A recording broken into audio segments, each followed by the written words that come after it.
You killed his dog, and now Baba Yaga is coming after you. Now you might be wondering, what the heck does Baba Yaga mean? Luckily, we have all the answers you need. Stick around as we explain why John is called Baba Yaga. Plus, keep watching to learn more about the origins and the story of John Wick. John is a legendary hitman who retired until a gang invaded his home, stole his car, and killed the puppy his late wife Helen had given him. This sets him on a path of vengeance, leading him back into the criminal underworld, and ultimately, he becomes entangled with an international assassins organization of which he was once a part. But what happened before the events of John Wick movies? How did he grow up? Where are such killing machines manufactured? And how did he earn his nickname?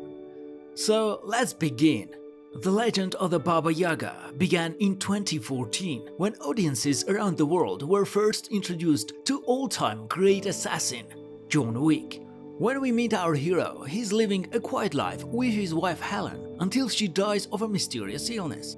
As we learn shortly after, there is no rest for the wicked. The dog Helen left him as consolation is killed by the son of the Tarasov mob, which he used to serve as a hitman. This canine killing ends Wick's retirement and sets off a cataclysmic chain of events that has now carried 4 movies. It is only in the 3rd installment of the John Wick franchise that we learn anything about Wick's youth and upbringing, and even this is largely encoded in numbers and symbols, from which the audience can infer his history. Born Jordani Jovanovic in Belarus, orphaned in childhood, he was adopted by Raska Roma, an ethnic group and a criminal syndicate who later initiated his training as an assassin at the Institute of Performing Arts under the director in New York. It is unclear when he changed his name to John Wick, but Jordani translates to John in Romani, and Wick phonetically represents the last 4 letters of his birth name. Raska Roma raised John as a killer, but it's unclear what he was doing before becoming an assassin, which leads viewers to wonder, did John Wick serve in the US military? The tattoo on his back reads Fortis Fortuna Adiuvat, which translates from Latin as Fortune favors the bold.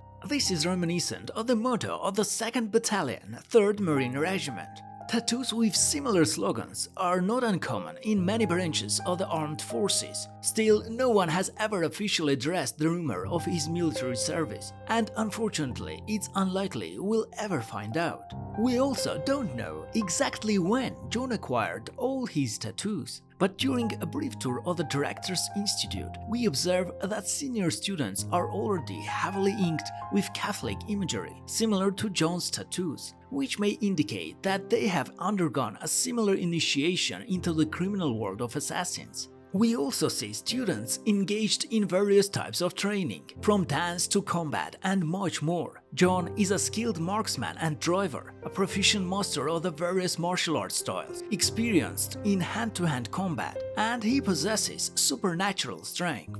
His past earned him the nickname Baba Yaga. But what does this nickname actually mean?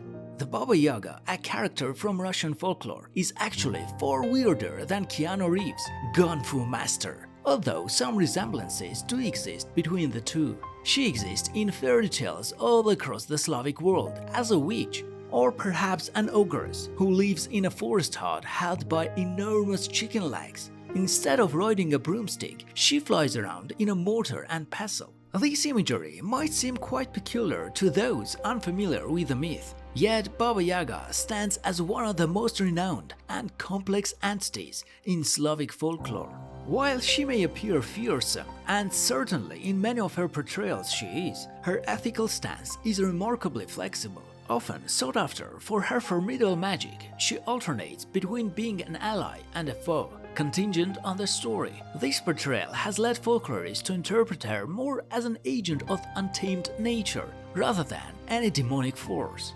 It seems that the screenwriters have confused 2 Russian mythological beings, Babaika and Baba Yaga. Indeed, these names sound somewhat similar, but Babaika is a Russian word for a creature known as a boogeyman in other cultures. This creature usually preys on misbehaving children. The Scots call it boogie, the Poles call it bobo, the Italians call it babao, and so on. All these words derive from the ancient Indo-European root word Baba, meaning immortal ancestor. Over time, these words came to signify a dark, supernatural entity that parents used to frighten their children.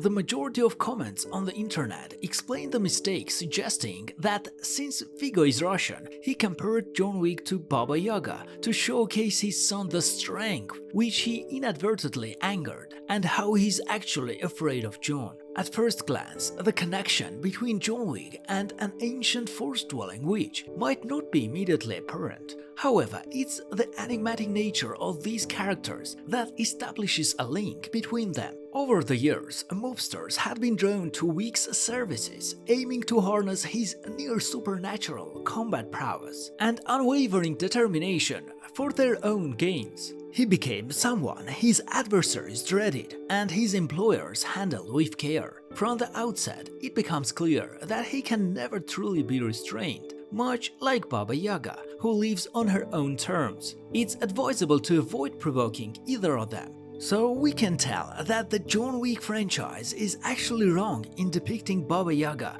as a Russian boogeyman. This has led to confusion for those familiar with the name. As for fans who dedicated time to exploring their favorite character's backstory, the roots and origins of Baba Yaga in Russian folklore add an even deeper layer of meaning to John Wick, making it astonishing that the franchise didn't pay sufficient attention to this detail to enhance the narrative. Baba Yaga is not at all a Russian boogeyman, she is an entirely different entity. Nevertheless, considering John Wick's body count, Baba Yaga doesn't differ all that much from a modern-day assassin. Similar to the Grimm brothers' fairy tale of the witch in Hansel and Gretel, Baba Yaga lures children into her house to consume them. She surrounds her dwelling with the remains of her victims. Baba Yaga is characterized as existing both in this world and the next, appearing wherever she pleases without warning, much like John.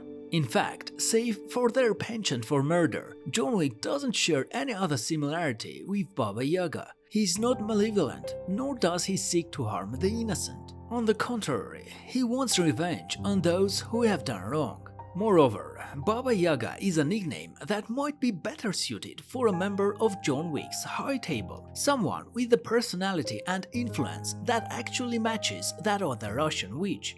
In the third installment, the theme of Russian folk tales is revisited. In a scene at the New York Public Library, John orders a copy of Alexander Afanasyev's book, Russian Folk Tales. This leads to another question.